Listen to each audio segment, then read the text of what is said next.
Hello everybody, and welcome to another pro game of StarCraft 2. I'm your host, Big Blue Firebat, and this game is coming to you from the Evil Geniuses Masters Cup series. This is from week 2, and our players this time around are going to be EmpireHappy. Happy, a Russian player formerly from Warcraft 3, known for playing the Undead race and having very excellent micro.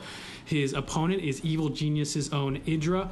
EGIdra, famous, or you might say infamous within the StarCraft community, known for his very strong opinions, also known for his excellent mechanics and build timings. He is a very methodical player. Most of his builds tend to be known as the EGIdra builds, in that he will set up the builds, not deviate from them, and if you allow him to get going, then he will simply rush over you with wave after wave of Zerg units. The map here is going to be Tal'Darim Altar LE, one of the largest maps in the Blizzard map pool. We see here these overlords here, fairly large units on other maps. They are just tiny little specks on this mini-map, so EGIdra scouting in the wrong direction is going to have a long time before he finds Happy, who for his part is starting off a fairly standard walling off the front of his base here, not going for a wall off down in this section. He does not want to take this natural expansion right away, so that might indicate that he's looking to set up some early game pressure against EGIdra, who is almost certainly going to go for a fast expand. We have a drone running over here, and right on time, he's setting up his expansion hatchery first. Droned up to 14 drones actually before sending out that one drone to make a hatchery. Now droning back up to 15 before he sets up his spawning pool. I expect that EGIdra is going to be getting spawning pool into gas in order to get speedlings, set up some map control, and protect his economic investment. Happy, for his part, is just going with a very standard play. He is not opting for the 2 racks pressure, probably because this map is so long, so large, it would take him a very long time to reinforce his initial Marines, and in that time, EGIdra would have been able to set up some Zerglings or Spine Crawlers and probably hold off any kind of early pressure if there was no bunker or anything like that. We have a wall-off going down for Happy. He's got his orbital command up, mules coming down with a refinery harvesting gas.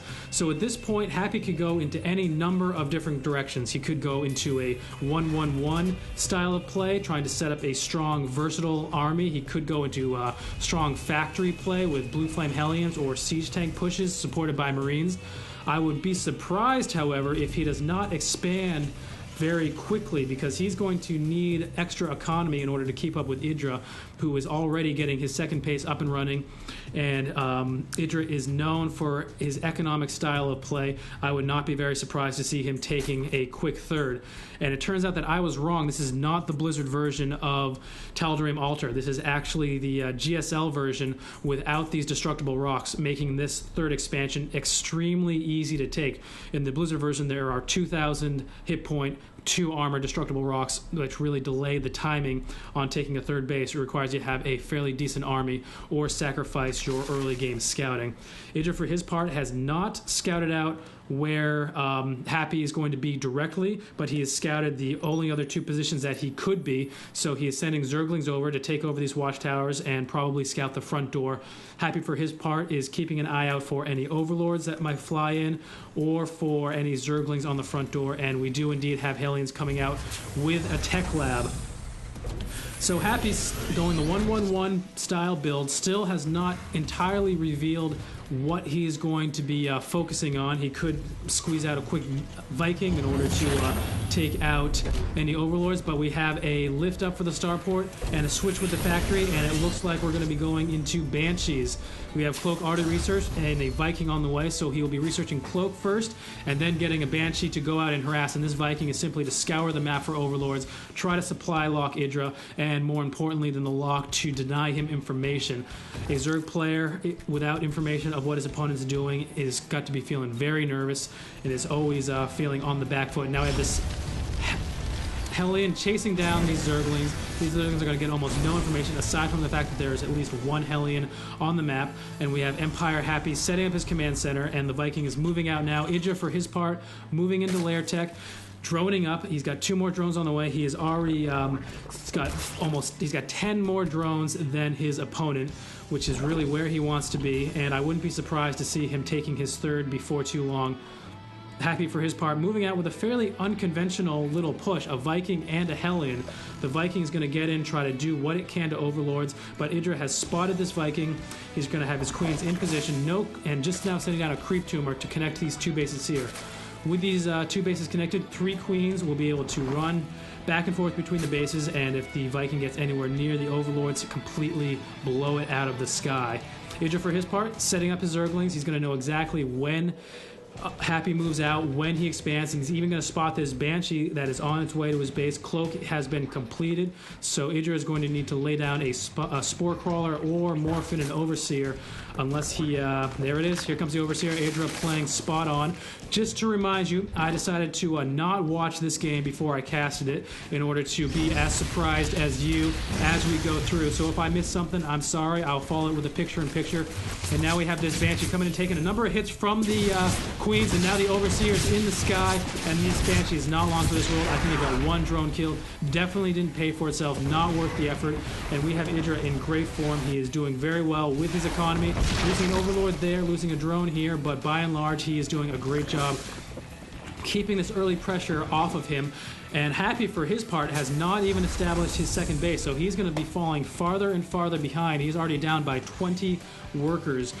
50 to 31. EGIdra spent something on a Spire. We have a Spire and a Baning Nest coming down, so EGIdra going for that very standard versus Terran Zergling, Baneling, Mutalisk play. He's going to use the Mutalisk to control the skies and harass. He's going to use the Zergling and Baneling to kill pretty much anything on the ground.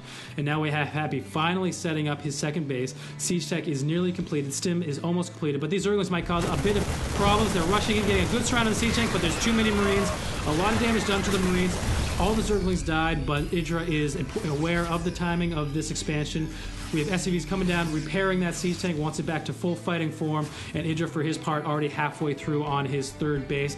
He is looking very good. We have a Cloaked Banshee coming in, but I'm not sure exactly what this Banshee is going to be doing. It's almost out of energy and deciding to not attack. Happy does not want to reveal the fact that he has a Banshee Scout over here. And EGIdra, for his part, setting up a little macro hatchery, sitting up in a very nice position here. He wants it central to all of his bases, since he will want to be controlling this section and this section when he finally gets his army up and about. If he is forced to fall back, he will want that hatchery right nearby in order to reinforce it as quickly as possible. Getting his creep tumors laid down, you're going to see creep spreading across the map. Happy is setting up his economy now. We've got a couple of Marines there to shoo away these Mutalisks. And the Mutalisks for EGIdra mostly just going and trying to be annoying, doing their best to harass, and you can probably see him swing around and going from the other sides, but we have missile turrets all over this base.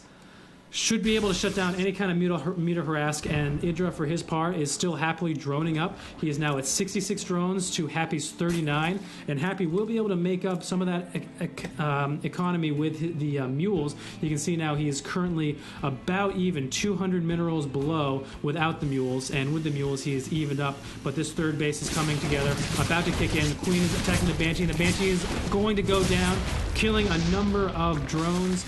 But I would still say that even with 11 workers killed by Happy, EGIdra is in great shape with these 3 bases coming down.